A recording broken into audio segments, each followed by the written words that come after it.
my voice, I'd like to welcome you to one special program. One program dedicated to all the sports lovers out there. Welcome to the stadium.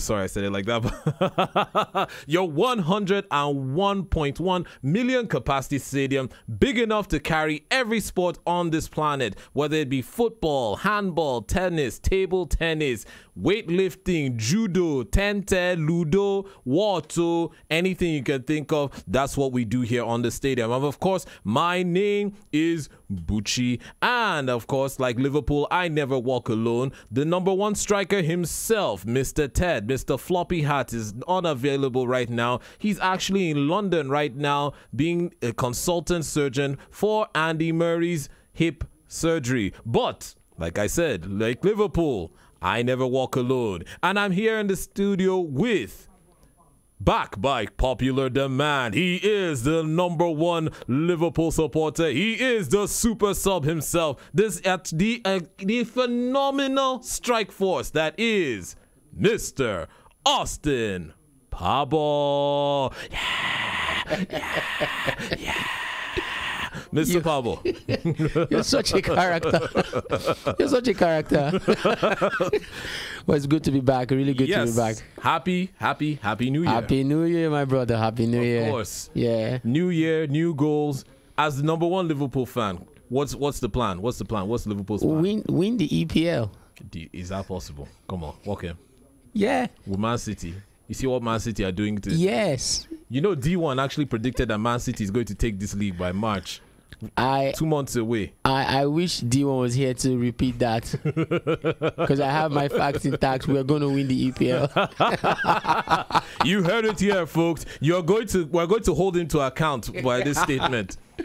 Liverpool will win the EPL. What do you think? If you're a Liverpool fan, do you agree with this? Or if you're another fan, if you're a Manchester City fan, do you dare to disagree? You can call in and give in your thoughts. Of course, what we do here on the stadium, we're going to take you around the world of sports. We have a lot of rich, informative, quantitative, and entertaining subject matter for you out there. You can also you can follow us live on our social media pages, whether it's Instagram, Twitter, YouTube, Facebook, and then you can actually get to see the finest of the finest strikers right now. That's you now. You need to see Mr. Austin right now. I am just ginger. You need to see this guy right now. I'm inspired. In fact, why not just go out, check out Human Rights Radio 101.1 FM, and you can put the face to the voice. Yes, we're going to go around the world of sports. We're going to go from Nigeria to North Korea, from North Korea to London, in fact, we're going to travel around. But first and foremost, we're going to go straight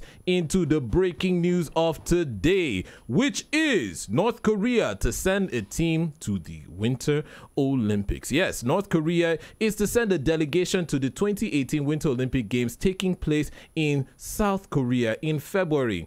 Of course, this huge breakthrough and this breakthrough announcement came as the countries met for the first time, high-level talks. They met for the first time in 2 years. Now, the delegation will include athletes, officials, and a group of cheerleaders. Now, a military hotline between the two nations, of course, which was suspended for nearly 2 years, will be reestablished and has been sustained from Wednesday. That's according to South Korean officials. And in fact, why don't we just go straight into the talks? Now, you see, this actually came out of Kim Jong-un's statement this year, where he actually entertained the idea of at least sending a delegation towards Pyeongchang, where the Winter Olympics is going to happen. He entertained the idea, and of course, South Korean leader himself actually entertained the idea of peace talks using sports as some sort of bridge to mediate peace talks between the two countries. Of course, the U.S. gave its own blessing in the sense that Donald Trump kind of de-escalated talks about having fingers on nuclear buttons and calling Kim Jong-un the little rocket man, and actually entertaining some sort of peace talks between the two countries. He actually even jumped in to say, you know what, it was my tough stance on North Korea. They kind of brought them all to the table. That's my worst New York accent, but please bear with me. Bear with me on that. You shouldn't have done that. Well, of course, this has happened. This has proceeded. The talks at the north side, of course, have proposed dispatching high-level delegation. The National Olympic Committee delegation of athletes, supporters, art performers, observers, a taekwondo demonstration, a team of journalists to also cover the game in North Korea. The South proposed that the athletes from both Koreas march together at the opening ceremony at Pyeongchang, as they did in 2006 Winter Olympics.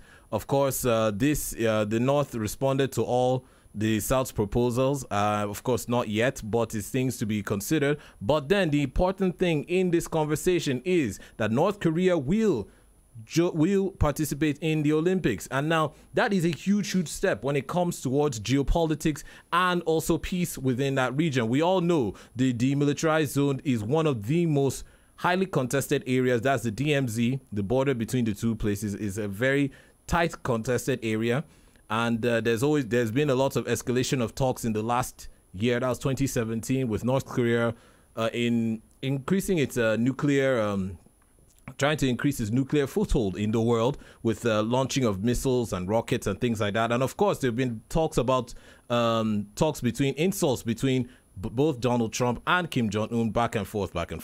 But now it seems like this could be the bridge towards peace, in the sense that sports, of course, like we always say, sports is a unifier. It doesn't matter your race, your religion, your creed. Sports is always a unifier. Now, Mr. Austin, when it comes to, what do you think? Do you think that sports is the bridge to peace? Absolutely, Buchi. It's over centuries now. We've been in a world of chaos, wars, and all that, all sorts of insecurity and distorting of peace in regions, in continents. But we've come to realize that when it comes to sports, when sports is in play, like you listed, race, tribe, culture, color, all those things don't matter no more. It's just getting to the sporting arena and getting things done, getting the sports to act as the middleman between both parties, like that bridge, exactly, like the bridge, like the glue. I find one thing I also find very interesting is just about a week ago, I mean, North Korea was threatening nuclear war. I mean, and now delegations from both Pyongyang and Seoul sitting down to actually discuss about the Winter Games. I mean, I think this has always been the purpose of the Olympics, towards unifying countries through sporting activities. I mean, sports is the way to bring nations together. We saw this last year during the Junior World Cup when Iran sent its own delegation, and they did a very good showing of themselves in the under 17 circuit. War-torn countries like this can actually come together and break bread over the field of play. So kudos towards peace. This is what we would like to promote here on the stadium. This is still Human Rights Radio 101.1 FM, and my name is Buchi, and Mr. Floppy Hat himself, Mr. Ted, is actually unavailable. He's actually gone to submit his CV in London to Tyson Fury's camp to be Tyson Fury's new dietitian towards stopping him from eating uncastrated wild boar. Mr. Ted, big salute to you. Are you sure this information is accurate? You can Google it. Google it.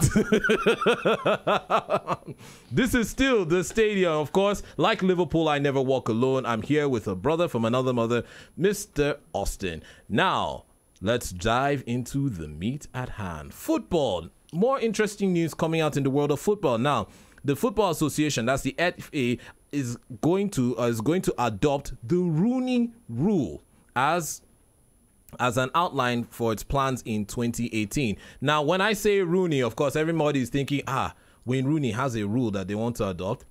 Really? No. Don't get me wrong. There is actually a rule. The Rooney Rule is named after the NFL Diversity Committee chairman, which in the person of Dan Rooney, NFL being the National Football League in America. Now, of course, this rule actually requires coaches in American football clubs to be interviewed at least on the basis of race and creed. That's in the sense that it should be an open playing field. That means blacks, Asians, Native Americans, all races should be considered for high-level coaching jobs. Now, the FA, that's the Football Association in England, of course, will interview at least one applicant from a black, Asian, and minority ethnic background for future roles in England's setup. Now, English football governing body will adopt its own version of the Rooney Rule implementation, which this rule actually came into effect in the NFL, I think in 2003. Now, of course, chief executive of the FA, that's Martin Glenn, said the move is to show that the FA is for all. Now, the FA wants to become a more inclusive organization where the workforce represents the people who play football today, according to Glenn. Now, speaking to reporters, he added that what it will say is that the opportunity to have a career beyond playing is something that the FA is serious about promoting. Now, the FA says that this move will apply to jobs across English teams. That's but BAM, which is Black, Asian, Minority Ethnics. That's the acronym for it. But BAM applicants will still need to show that they meet the relevant requirements towards these jobs. Now, of course, this has always been a big issue, especially when it comes to England, where you have coaches for high-level teams, for first-leg teams like in the EPL, just coaches of a certain disposition, either white or European or maybe South American, and then it brought to question whether they are actually qualified people of ethnic backgrounds, of black heritage, of Asian heritage. And now it looks like the FA is actually looking towards this. I think it's also in a way towards curbing that racist belief that certain jobs are only allocated to certain ethnic groups. Now, Mr. Austin, you are an avid football supporter. You've been watching the EPL and all the leagues around the world for many years. Do you think that the FA adopting this is a step in the right direction, or is it something that should be seen as controversial? No, Buchi. I disagree. I don't think it's something that we look at from that negative viewpoint. I think this is 100% a step towards the right direction. If you follow, like you listed, if you follow the EPL, to be honest with you, for a very long time we've had just a few South Americans, especially in the coaching role. We have if not just maybe just in the scale of 1 to 10, maybe just one black individuals occupying the coaching roles in the EPL, in the teams. You agree with me that basically they're all Europeans, predominantly white people, white individuals, and then I couldn't agree more. I couldn't agree more. I think this is 110% a step towards the right direction in the FA. Trying to play that big role of gathering all those races together, creating a racist-free environment for people. And I really do appreciate the fact that they're looking at football and career after football. Yes. To encourage people to towards coaching, and then joining the FA. Being part of the FA board, going as far as even commentary, and then even commentary, match analysis, even board governing decisions. Absolutely. Over the years, it's just been one-sided, and it's funny, but this is what has been happening, especially in the UK. It's been racist, and it's sad. It's really sad, and so I couldn't agree more. I'm absolutely in support of what's going on with the whole Rooney Rule. It's positive one. It is a positive one. Actually, even Martin Glenn actually came out to say that this actually came out on the heels of the Eniola Aloko incident. If you remember, sometime I think it was in August about August, late last year. English Chelsea forward and lady striker, that's Eniola Aloko, came out to Glenn revealed, of course, most of this. It makes it easy. He came out. This actually happened in August. It was actually August. I'm right now. August. Chelsea lady striker Aluko said that she was victimized for reporting discrimination by ex-England women's team manager Mark Sampton. Now, of course, Sampton was sacked in September following the evidence of inappropriate and unacceptable behavior with female players in previous roles.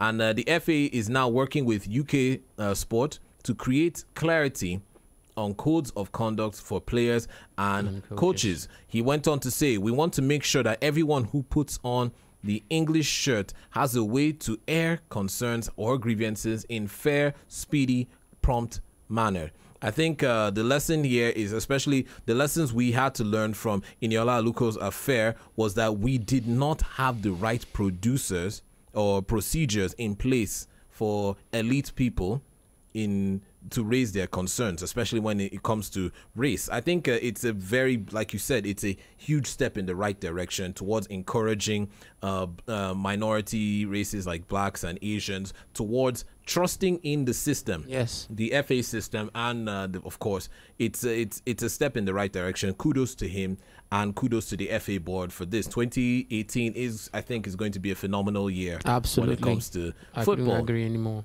Yes, moving on, still in football. Yes, this is actually very interesting. Antonio Conte and the Jose Mourinho feud. It still is boiling over, of course. Chelsea manager says he will not forget this row with Manchester United boss. Now, Chelsea boss Antonio Conte says, of course, he's not going to forget this feud, which he's been having with Jose Mourinho, adding that he also said that the problem between the two of them is not on a club level, it's just a personal level between the two of them. Now, as you remember, of course, Mourinho, this exchange has been going on, and Mourinho actually, this jab, since they actually got into the EPL, since they both came in, since Conte came in last season, Mourinho too, they've been having this back and forth. Now, Mourinho recently, of course, he continued in their long-running exchanges, when he said on Saturday that he will never be, in fact, let me get this right. No, I will never be suspended for match fixing or previously making clownish remarks. I am a man and I keep my emotions in check, unlike some people. Now, the Italian's response to Mourinho's comments was he was calling him, you see, some people are little men. And Conte added the news. He also said that I will not forget this slight. I will not forget this insult to myself. Of course. Then Conte, of course, he said that he doesn't regret his little man comments, and of course the reason why these two have this issue with one another. He says, look, there is no problem from the club. It's just it is a problem between me and him, and I must stop it. I must stop it. Now, this has been a row that's been going on between these two for some time now, since last season. Mourinho actually accused, of course, Mourinho coming out to say he will never be accused of match fixing in his career, not now, not ever. And of course, we all remember that Conte was actually accused of match fixing in his old club, not Juventus, when he was in Siena. He was accused of match fixing and he had a 4-month match ban. Of course, this infuriated Conte, and Conte has been reacting angrily towards Mourinho's assertions that he didn't need to act like a clown in the technical area. Mourinho says he's more of a man because he contains his emotions, and we all know Conte is a bit animated when he's on the sidelines. Now, do you think, of course, reporters are actually tagging this back and forth row between the two of them as the best of enemies. Do you think this is just some sort of media ploy, or do you think these two just genuinely do not like each other? And how do you think it affects the team dynamics, especially between Chelsea and Manchester United? Buchi, to be honest with you, this is healthy competition. This is healthy row. This is healthy. It's as healthy as you could imagine. There's no other way to explain the beauty behind football. this is it. You know, football is entire package. This is football, where we have coaches that, you know, are bosses of the biggest clubs in the world. You know, get into a bit of a word of mouth, or a mouth feel, a bit of you know, I must say, over the years, ever since Mourinho left Porto, this is who he has always been. It's best for everybody to understand that he has been this. You know, get into a bit of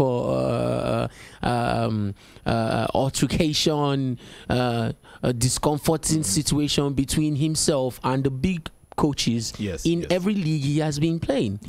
So I don't understand why it is not a problem, as long as they're not going to be throwing their, you know, using their fist. Yeah, but that's my concern. Isn't it going to get to a point where Conte will just flip out? You know, that this kind, no, I will not take it anymore, and so they will just start. And it does his Italian thing, yeah. You remember last season when Mourinho actually had that spot, you know, him and Arsene Wenger. I mean, Arsene Wenger losing his cool, and they almost went. And then Mourinho came out the big guy.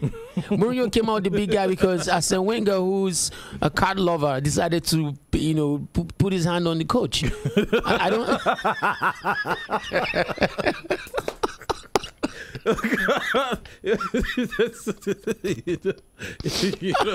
You know what? Period. We're going to put a period on that. Period. This is still Human Rights Radio 101.1 FM, and this is The Stadium. You can join the conversation by calling 081-8999-1011. I'll take it again. 081-8999-1011. You know what? I'm going to put a question out to you guys. Let's say Jose Mourinho, and in the red corner we have Jose Mourinho. In the blue corner we have Antonio Conte. We put these two into the ring together, give them some boxing gloves. Who do you think is going to duke it out in that kind of fight? You know, not the war of words. Let's say a war of fists. Now, who do you think would actually win? But we're not promoting violence, please. That's exactly what I was about to. I wanted to impute. Are we actually talking real fist fight, or the red side containing the 11 guys and then the blue corner? Let's take this quick call. Hello, good evening. Good evening. Fine, thank you. Can you please turn down the volume of your radio set so that we can hear you and you can hear us? Hello? That actually sounds like an Arsenal fan. Maybe another love of cat. Speaking of which, Arsenal fans, we're not done with you yet. Something happened over the weekend, and in fact, I was waiting for my Supers analyst, Mr. Austin, to be here. Arsenal, what happened now? Kilele, something happened. FA, the first time in your club history, you lost out in the third round to Nottingham Forest 4-2. Ogini. Hello, good evening. Hello. Hello. Hello. Hello, good evening.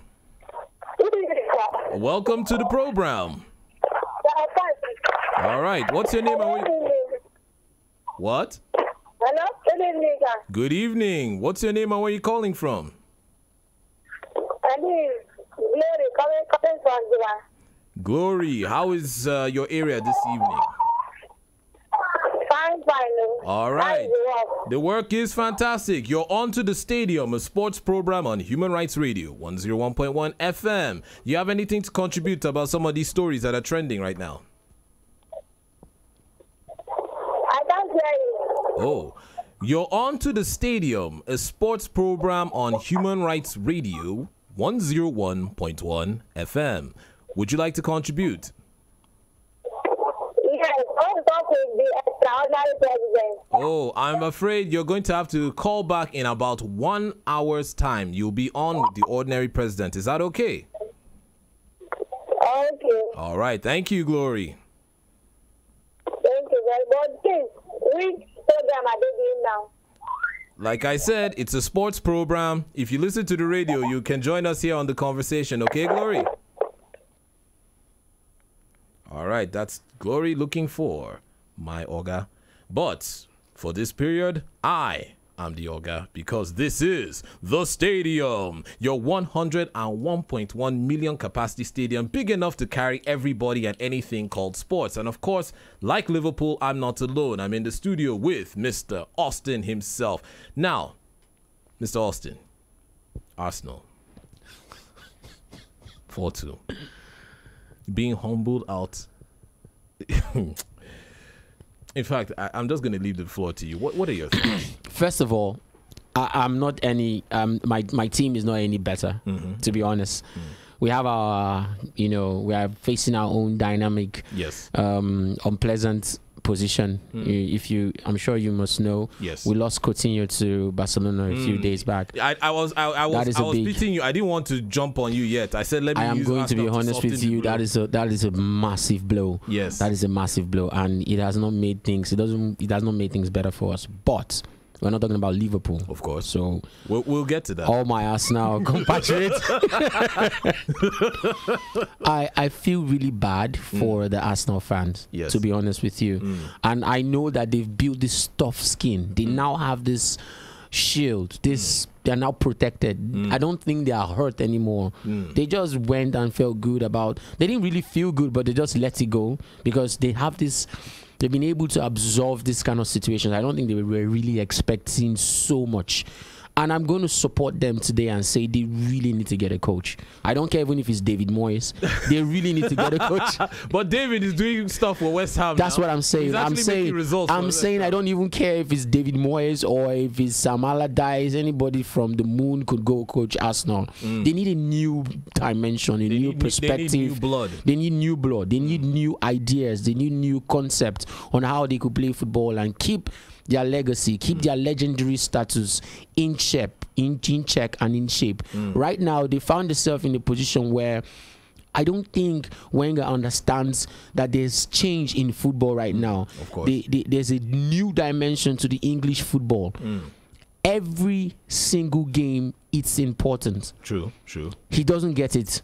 I don't because at the end of that game, that score line to leave the FA. It is the FA Cup. The third round. Of the FA Cup. I mean, FA Cup has always been synonymous with Arsenal. It's practically tattooed on the back of their team. And to leave in the third round, the first time in their history. And to be honest with you, from third position all the way to 10th, any team that's still in any of those competitions, those league, they should take that as the most important for them. Yes. I'm worried if Wenger is still thinking of winning the EPL or the fourth position or qualifying for it, because those are unrealistic targets. Yes.